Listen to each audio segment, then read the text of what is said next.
Geopolitics में पुरानी कहावत है, जो दिखता है वो होता नहीं और जो होता है वो दिखाया नहीं जाता। इस वक्त अप्रैल 2026 की इस ठंडी रात में जब पूरी दुनिया की नजरें स्ट्रेट ऑफ हॉर्मुज से उठते हुए बारूदी धुएं की तरफ वॉशिंगटन की सिचुएशन रूम में एक ऐसी फाइल रखी गई जिसका कोई टाइटल नहीं। इस फाइल का नाम डिप्लोमेट्स की जुबान में है द साइलेंट डील। 6 अप्रैल की डेडलाइन सर पर है। ट्रंप ने अपने एक्स अकाउंट पर कह दिया है कि द एंड इज नियर। लेकिन क्या आपको पता है कि उसी वक्त इस्लामाबाद के एक सेफ हाउस में ईरान के टॉप जर्नल्स और अमेरिकन CIA के दरमियान एक सीक्रेट हैंडशेक हो चुका है। ये जंग जो आप न्यूज पर देख रहे हैं ये सिर्फ एक डिस्ट्रैक्शन है। असली खेल तो साइलेंट डील का है, जो कि ना सिर्फ ईरान को बचाएगी बल्कि साउथ एशिया का नक्शा बदल देगी। आज शैडो मैप पर हम उस दीवार के पार देखेंगे जहां पर कैमरा ले जाने की इजाजत नहीं। अपनी सीट बेल्ट बांध लीजिए क्योंकि ये कहानी आपकी सोच से ज्यादा गहरी है।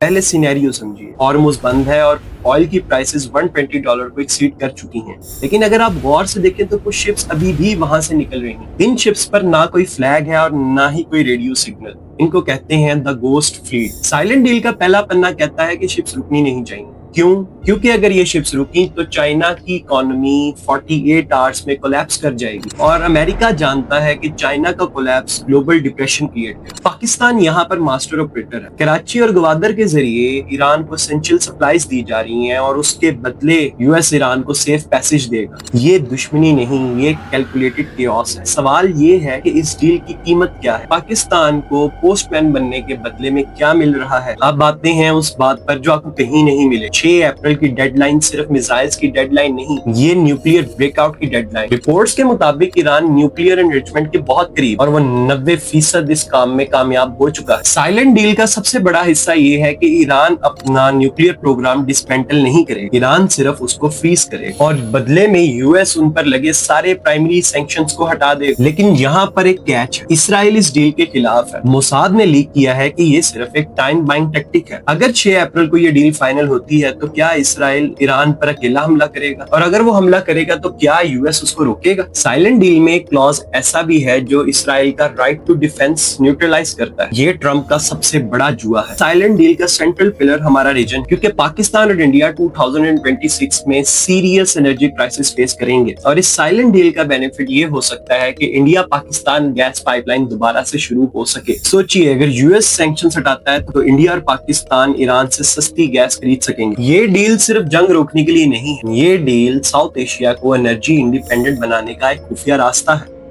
स्ट्रेट ऑफ हॉर्मुज के नीचे से 15 फाइबर ऑप्टिक्स गुजरती हैं। ईरान ने ऐसे सबमरीन स्ट्रॉम तैयार कर लिए हैं जो सिर्फ इन वायर्स को टच करेंगे तो हमारा इंटरनेट बंद हो जाए। आप एक दिन उठे, आपका व्हाट्सएप, यूट्यूब, फेसबुक और इंस्टाग्राम कुछ काम ना करे, इंटरनेट कंप्लीटली शट डाउन हो, तो आप क्या करेंगे? ये साइलेंट डील सिर्फ मिसाइल रोकने के लिए नहीं, ये डिजिटल ब्लैकआउट से बचने के लिए भी एक रास्ता है। लेकिन क्या हमारी आवाम इस सब के लिए तैयार है? जब पेट्रोल सस्ता मिलेगा और डॉलर नीचे गिरेगा तो कोई नहीं पूछेगा कि साइलेंट डील क्या हुई। हमारी आवाम सिर्फ रिजल्ट्स देखती है, प्रोसेस नहीं, क्योंकि प्रोसेस बहुत कड़वा होता है। इसमें कॉम्प्रोमाइज शामिल, इसमें सॉवरेनिटी का सौदा शामिल। 6 अप्रैल 2026 की तारीख या तो हमारी हिस्ट्री बदल देगी या हमारी दुनिया का नक्शा बदल। साइलेंट डील एक ऐसी रस्सी है जिस पर पूरी दुनिया चल रही। अगर ये टूट गई तो हॉर्मुज का बारूद सिर्फ लाहौर में नहीं, दिल्ली और बीजिंग हर घर तक पहुंचेगा। आपको क्या लगता है, क्या ट्रंप वाकई दोस्ती चाहते हैं या ये साइलेंट डील एक बड़े हमले से पहले की खामोशी है? कमेंट में अपनी थ्योरी लिखें, मैं बेस्ट थ्योरी को अपनी नेक्स्ट वीडियो में फीचर करूंगा।